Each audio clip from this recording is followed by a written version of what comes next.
Luto tayo ng chicken kung pao. Ayan. Ang gamit ko po nito ay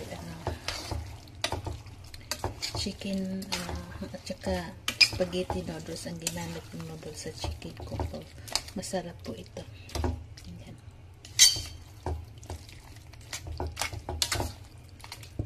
Ayan. Chicken kung pao. Yummy. Ang lasa po nito guys ay medyo anghang. Ayan.